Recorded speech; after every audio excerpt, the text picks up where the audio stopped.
Like you said, I love the way she said, she says, I'm not even talking lives right now. I'm talking, can I sit on your grass?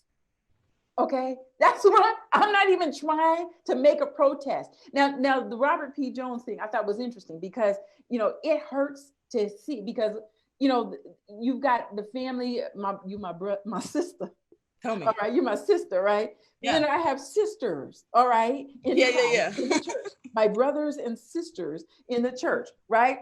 But Jones's research found out that the sisters and brothers in the church are 30% more likely to see the Confederate monuments as reflecting Southern pride than for the Confederacy and the racial inequality that they stand for and the championship of slave ownership. They are able to pass that by and see that as Southern pride.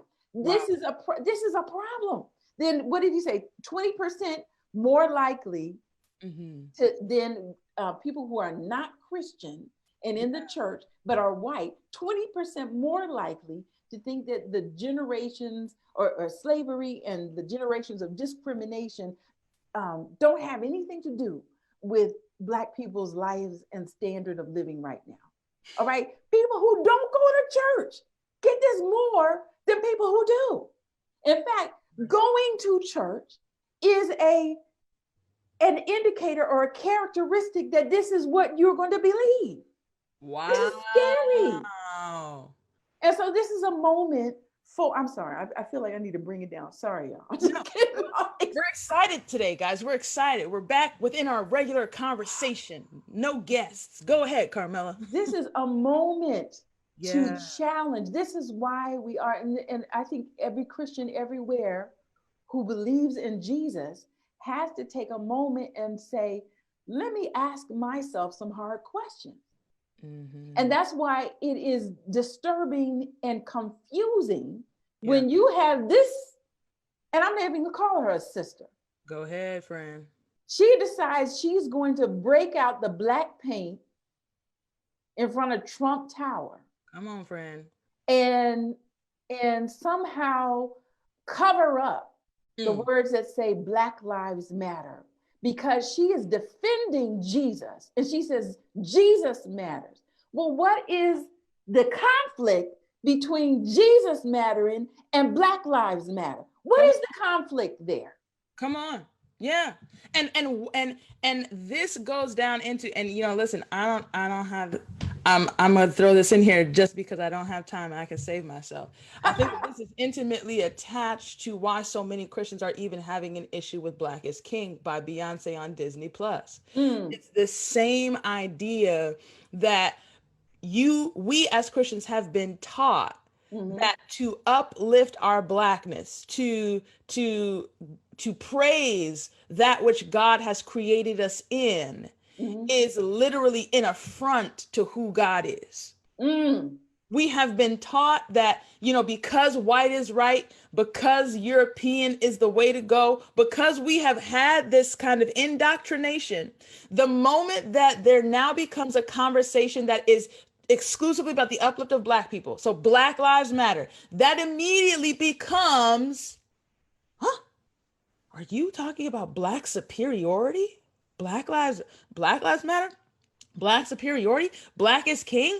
Black is better than everybody else? No, that's not what is being said. What is being said is that there is a long history, a long trajectory where Black has not been celebrated and Black has not been protected and Black has not been served. And we're saying that we are trying to combat that and directly say, you know what, we're going to serve Black today. We're going to serve, we're going to protect Black.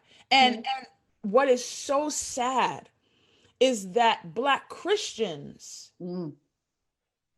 are so brainwashed that they can't uplift Blackness without having to make some kind of a caveat, add some kind of a qualifier, that to say Black Lives Matter is now unchristian. So you've got this woman, what is her name? Beverlyn Beatty, I believe, in Something like that.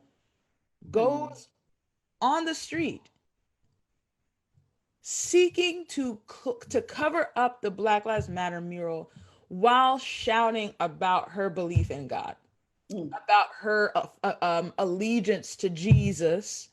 And I think you said she then also started talking about like vote Trump, vote Republican, vote Christianity. Vote Christianity, as though Christianity is attached to Trump and racist ideas. That just goes right back to what Robert Jones was talking about in his research. It's really mind-blowing to me just how attached Christianity is to racism and how it's expressing and manifesting itself both in white Christians and Black Christians. That's the thing that's like, wow, this is some deep-seated stuff. And this is why I always say when I go on these panels, Carmela, I always say racism shows up in 4 ways. It's structural, it's institutional, it's interpersonal, and it's internal.